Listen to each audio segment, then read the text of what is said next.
ಶಾರದಾ ಶಾರದಾಂ ಭೋಜವದನಾ ವದನಾಂಬುಜೇ ಸರ್ವದಾ ಸರ್ವದಾಸ್ಮಾಕಂ ಸನ್ನಿಧಿಂ ಸನ್ನಿಧಿಂ ಕ್ರಿಯಾತ್. ಸಮಸ್ತ ವೀಕ್ಷಕರಿಗೂ ಏಪ್ರಿಲ್ ತಿಂಗಳ ಸಿಂಹ ರಾಶಿಯ ಮಾಸ ಭವಿಷ್ಯದ ಕಾರ್ಯಕ್ರಮಕ್ಕೆ ಸುಸ್ವಾಗತ. ನಾವು ಮೊದಲಿಗೆ ಈ ಮಾಸದಲ್ಲಿ ನಡೆಯುವಂತಹ ಗ್ರಹಗಳ ಬದಲಾವಣೆಗಳ ಬಗ್ಗೆ ತಿಳಿದುಕೊಳ್ಳೋಣ.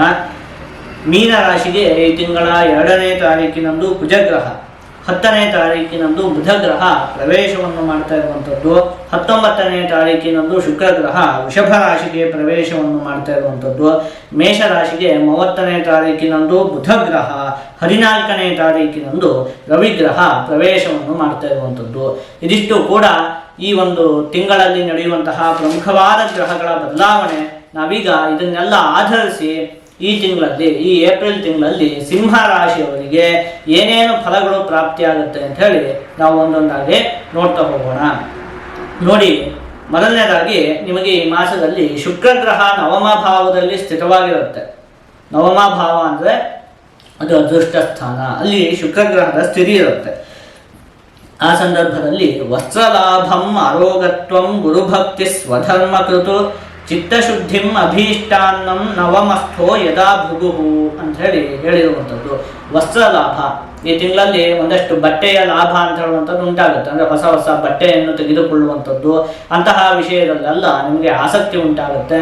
ಅಥವಾ ಬಟ್ಟೆಯನ್ನು ವ್ಯಾಪಾರ ಮಾಡುವಂತಹ ವ್ಯಕ್ತಿಗಳಿಗೂ ಕೂಡ ಉತ್ತಮವಾಗಿ ಲಾಭ ಅಂತ ಹೇಳುವಂಥದ್ದು ಉಂಟಾಗುತ್ತೆ. ಇನ್ನು ಧಾರ್ಮಿಕ ವಿಚಾರಗಳಲ್ಲೂ ಕೂಡ ನಿಮಗೆ ಒಂದಷ್ಟು ಆಸಕ್ತಿ ಅಂತ ಹೇಳುವಂಥದ್ದು ಉಂಟಾಗುತ್ತೆ.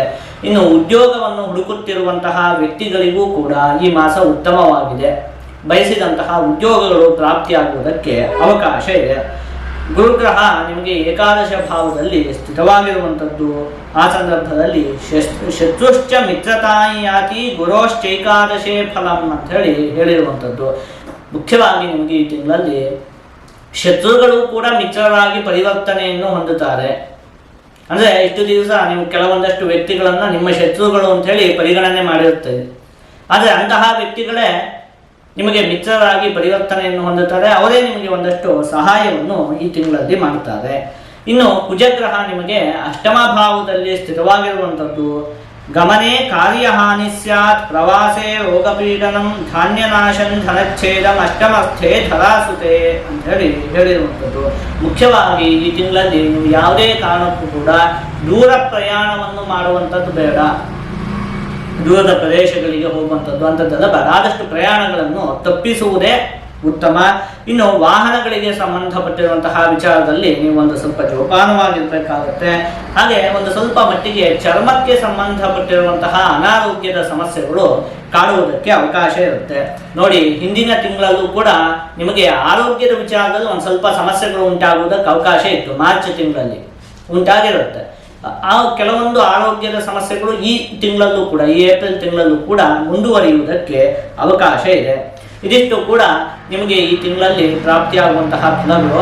ಈಗ ಇದನ್ನೆಲ್ಲ ಒಟ್ಟುಗೂಡಿಸಿ ಒಂದೊಂದೇ ವಿಚಾರದಲ್ಲಿ ನಿಮಗೆ ಈ ತಿಂಗಳಲ್ಲಿ ಏನೇನು ಫಲ ಪ್ರಾಪ್ತಿಯಾಗುತ್ತೆ ಅಂತ ಹೇಳಿ ನೋಡ್ತಾ ಹೋಗೋಣ. ಮೊದಲನೇದಾಗಿ ಆರೋಗ್ಯಕ್ಕೆ ಸಂಬಂಧಪಟ್ಟಿರುವಂತಹ ವಿಚಾರದಲ್ಲಿ ನೀವು ಒಂದು ಸ್ವಲ್ಪ ಜೋಪಾನವಾಗಿರಬೇಕಾಗುತ್ತೆ. ಕುಟುಂಬಕ್ಕೆ ಸಂಬಂಧಪಟ್ಟಿರುವಂತಹ ವಿಚಾರಕ್ಕೆ ಈ ಮಾಸ ಮಧ್ಯಮವಾಗಿದೆ. ವಿದ್ಯಾರ್ಥಿಗಳು ಒಂದು ಸ್ವಲ್ಪ ಪರಿಶ್ರಮ ಪಡಬೇಕಾಗುತ್ತೆ. ಹಣಕಾಸಿಗೆ ಸಂಬಂಧಪಟ್ಟಿರುವಂತಹ ವಿಚಾರಕ್ಕೆ ಮಧ್ಯಮವಾಗಿದೆ ಈ ಒಂದು ತಿಂಗಳು. ಉದ್ಯೋಗಕ್ಕೆ ಸಂಬಂಧಪಟ್ಟಿರುವಂತಹ ವಿಚಾರದಲ್ಲಿ ಉದ್ಯೋಗಕ್ಕೆ ಪ್ರಯತ್ನ ಪಡ್ತಾ ಇರುವಂತಹ ವ್ಯಕ್ತಿಗಳಿಗೆ ಹೊಸ ಉದ್ಯೋಗ ಬೇಕು ಅಂತ ಹೇಳಿ ಪ್ರಯತ್ನ ಪಡ್ತಿರುವಂತಹ ವ್ಯಕ್ತಿಗಳಿಗೆಲ್ಲ ಈ ಒಂದು ತಿಂಗಳು ಉತ್ತಮವಾಗಿದೆ. ಉದ್ಯೋಗದ ಪ್ರಾಪ್ತಿ ಅಂತ ಹೇಳುವಂಥದ್ದು ಉಂಟಾಗುತ್ತೆ. ಆದಷ್ಟು ನೀವು ಈ ತಿಂಗಳಲ್ಲಿ ಶಿವದೇವರ ಆರಾಧನೆಯನ್ನು ಮಾಡಬೇಕು. ಹೀಗೆ ಮಾಡುವುದರಿಂದ ನಿಮಗೆ ಯಾವುದೇ ಅಶುಭ ಫಲ ಅಂತ ಹೇಳುವಂಥದ್ದು ಪ್ರಾಪ್ತಿಯಾಗುವುದಿಲ್ಲ. ಜೊತೆಗೆ ಎಲ್ಲ ಶುಭ ಫಲಗಳು ಕೂಡ ಸಂಪೂರ್ಣವಾಗಿ ಪ್ರಾಪ್ತಿಯಾಗುತ್ತೆ. ಒಂದು ವಿಶೇಷ ಸೂಚನೆ, ಈ ವರ್ಷದ ಅಕ್ಷಯ ತೃತೀಯದಂದು ಅಂದರೆ ಏಪ್ರಿಲ್ ತಿಂಗಳ 20ನೇ ತಾರೀಕಿನಂದು ಶೃಂಗೇರಿಯಲ್ಲಿರುವಂತಹ ನಮ್ಮ ಶ್ರೀಮಾತಾ ಎಂಬ ಯಾಗಶಾಲೆಯಲ್ಲಿ ನಾವು ಶ್ರೀ ಸೂಕ್ತ ಹೋಮ, ದುರ್ಗಾ ಹೋಮ ಮತ್ತು ಸರಸ್ವತಿ ಹೋಮವನ್ನು ಹಮ್ಮಿಕೊಂಡಿದ್ದೇವೆ. ಈ 3 ಹೋಮಗಳ ಸಂಕಲ್ಪದಲ್ಲಿ ನೀವು ಕೇವಲ 1,000 ರೂಪಾಯಿಗಳನ್ನು ಪಾವತಿಸುವುದರ ಮೂಲಕ ನಿಮ್ಮ ಮತ್ತು ನಿಮ್ಮ ಕುಟುಂಬದವರ ಹೆಸರನ್ನು ನೋಂದಾಯಿಸಿಕೊಳ್ಳಬಹುದು. ನೋಡಿ, ಈ ಶ್ರೀ ಸೂಕ್ತ ಹೋಮವನ್ನು ಮಾಡುವುದರಿಂದಾಗಿ ಹಣಕಾಸಿಗೆ ಸಂಬಂಧಪಟ್ಟಿರುವಂತಹ ಸಮಸ್ಯೆಗಳಿದ್ರೆ ಅದು ಬಗೆಹರಿಯುತ್ತೆ. ಹಾಗೆ ಉದ್ಯೋಗಕ್ಕೆ ಸಂಬಂಧಪಟ್ಟಿರುವಂತಹ ಸಮಸ್ಯೆಗಳು ಕೂಡ ಬಗೆಹರಿಯುತ್ತೆ. ಇನ್ನು ದುರ್ಗಾ ಹೋಮದಿಂದಾಗಿ ದೃಷ್ಟಿ ದೋಷದ ಸಮಸ್ಯೆಗಳಿದ್ರೆ ಅವುಗಳು ಕಮ್ಮಿ ಆಗುತ್ತೆ. ಜೊತೆಗೆ ಶತ್ರುಗಳಿಂದ ಉಂಟಾಗುತ್ತಿರುವಂತಹ ಸಮಸ್ಯೆಗಳು ಬಗೆಹರಿಯುತ್ತೆ. ಜೊತೆಗೆ ಎಲ್ಲ ವಿಚಾರದಲ್ಲಿಯೂ ಕೂಡ ನಿಮಗೆ ರಕ್ಷಣೆ ಅಂತ ಹೇಳುವಂಥದ್ದು ಪ್ರಾಪ್ತಿಯಾಗುತ್ತೆ.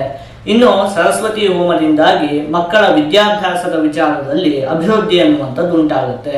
ಒಟ್ಟಿನಲ್ಲಿ ಒಂದು ವರ್ಷದಲ್ಲಿ ಒಂದು ಕುಟುಂಬಕ್ಕೆ ಎಲ್ಲ ರೀತಿಯಿಂದಲೂ ಕೂಡ ಅಭಿವೃದ್ಧಿ ಉಂಟಾಗಬೇಕು ಅನ್ನುವಂತಹ ಕಾರಣಕ್ಕಾಗಿ ನಾವು ಈ 3 ಹೋಮಗಳನ್ನು ಕೂಡ ಹಮ್ಮಿಕೊಂಡಿದ್ದೇವೆ.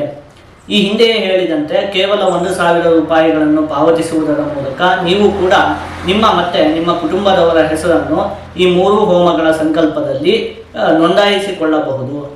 ಜೊತೆಗೆ ನಿಮ್ಮ ಮನೆಗೆ ಪ್ರಸಾದವನ್ನು ಕಳುಹಿಸಿಕೊಡುವಂತಹ ವ್ಯವಸ್ಥೆಯೂ ಕೂಡ ಇರುತ್ತದೆ.